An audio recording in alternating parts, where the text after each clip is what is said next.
Добар ден и добродојдовте во уште едно издание на Урбан свет на МТМ телевизија. Ако минатата недела малите снежни врнежи ги изненадија сите оние институции кои се задолжени за чистење на снегот во градот, викендов, саботата и неделата се сретнавме повторно со нашата стара пријателка, тоа е скопската магла. Толку околу прогнозата, денеска ќе разговараме во ова издание, ќе разговараме околу грижата и заштитата на животните, а по тој повод денеска со нас е господин Столе Велковски, председател на невладината организација за заштита на животни Анима Мунди. Господин Велковски, добар ден и добродојдовте. Добро ве најдов. Јас најпрво би сакал да ви се заблагодарам за поканата и за времето што го одвоивте, нели, да ги изложиме проблемите со кои се соочуваме на проблематиката, односно на темата на заштита на животните, и би сакал на почетокот да нагласам дека ми е за жал не успеа, нели, и останатите гости од другите организации да дојдат, меѓутоа јас ќе се навратам неколку пати на нивните дејанија, нивните действија по на истата тема. Така, инаку во план беше да бидат овде и представници од невладините организации Срце за животни и Срна, меѓутоа беа луѓето спречени, оправдано не се присутни. Инаку МТМ телевизија секогаш е тука отворена за соработка, особено за невладините организации кога се работи околу заштита на и грижа на животни, меѓутоа е отворени за јавните предпријатија како што е комунална хигиена која е надлежна за стационарот Врдареште. Вие, драги гледачи, сите оние кои што сакаат да се вклучат во нашиот разговор, веќе го знаете, телефонскиот број тоа е 25 21 003. Следува краток джингл, веднаш потоа се враќаме со нашиот разговор.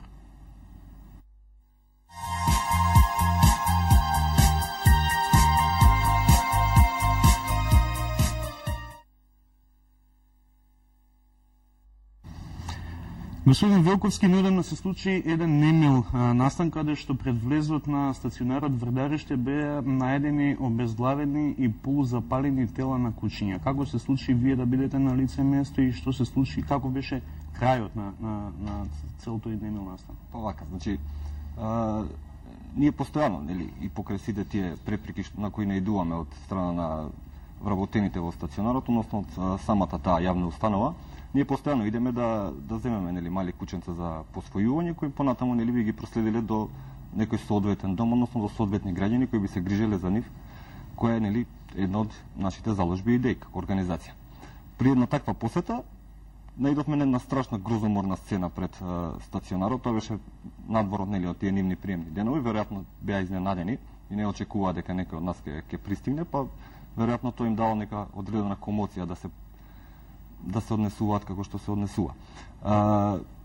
Наидовме на стварно една страшна грозоморна гледка. Таму имаше за полуизгорени кучиња, обезглавени, одрани, расфрлани малтене на секаде околу стационарот. Откако ја видовме таа гледка, ние пријавивме, нели, до ветеринарната инспекција да дојде на лице место, нели, да увиди што се случува таму, и се разбира ги известивме медиумите да дојдат на лице место и самите да евидентираат како понатаму, нели, не би било да не можат да кажат дека тоа не се случило. При посетата на Алфа телевизија на стационарот се случи буквално многу немил настан. Значи беа физички нападнати. Иако ние, нели, предходно многу пати напоменувавме дека односот на вработените во стационарот е катастрофален, дека профилот на вработените не соодветствува со функцијата која треба да ја обавуваат, јавното предпријатие се оградуваше од таквите наши, нели, напади и велеше дека ние инсинуираме. Кога дојде екипата на Алфа телевизија, се случи буквално истото, што за среќа овој пат тие го евидентираат целиот тој настан, така да веќе не може да се шпекулира околу тоа дали навистина точно тоа што ние го тврдиме или не е точно.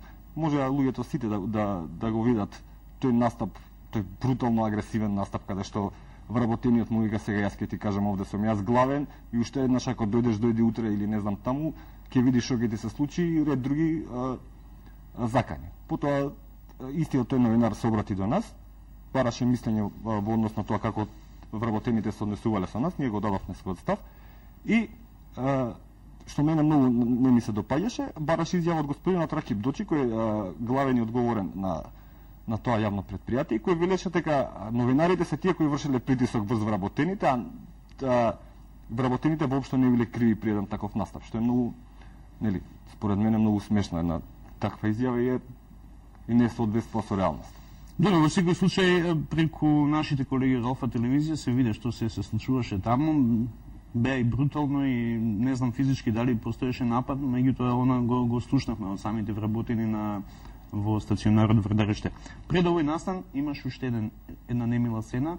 Мислам дека во скопската населба Драчево се случи каде што човек кој по професија касап заклал куче. Така, значи само уште еднаш кога се навратам на ова претходно. Значи до ден денеска не добивме повратен одговор од каде се тие кучиња, зашто се запалени, кој ги запалил и што се случува понатаму со нив. Што вела? Значи, ништо не вела. Значи ние поднесовме барање, паравме од ветеринарна инспекција да ни објасни зашто е тоа и како е тоа. До ден денеска немаме никаков одговор.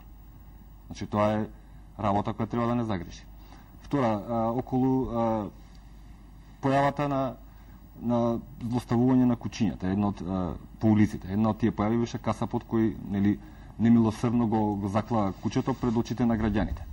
Ние како организација поднесовме кривична пријава против истото лице, бевме во полицијата. Се уште нема никаков, значи одговор, немаме добиена повратна информација, се уште дали е таа постапка, дали извештајот од полицијата предаден до обвинителството. За жал, некои наши инсайдери, кои не би сакал сега да ги именувам, велат дека такво нешто не е случено, ние не можеме да гарантираме, меѓутоа се надеваме дека полицијата ќе го достави извештајот до обвинителството, дека ќе го достави и до нас, да видиме, да имаме увид дека е тоа навистина направено, и се надеваме дека во една поширока соработка со таа полициска станица ќе го приведеме конечно овој случај до крај, затоа што е невозможно да се толерираат такви девијантни појави, посебно во едно општество каде што постојат строги закони за заштита на животните и каде што е тоа недозволиво. Значи, ние претходно неколку пати напоменувавме дека вакви немили појави се појавуваат и цело време велиме дека до сега немало судска завршница на ниту еден од овие вакви немили настани. Конечно, јас мислам дека конечно ова би требало да биде пример за другите граѓани да не посегнуваат по такви начини, туку да се обратат до нас како организација и до јавните институции кои би требало соодветно да го решаваат овој проблем. Значи вакви своеволни, брутални, да не кажам психопатични појави и испади никако не би требало да се случуваат во иднина. И јас мислам дека токму овој пример би требало да им даде на знаење на луѓето дека тоа не сме да се случува во иднина. Затоа што доколку не го осудите, нели вие ги мотивирате на некој начин и другите граѓани да го сторат тоа. Така.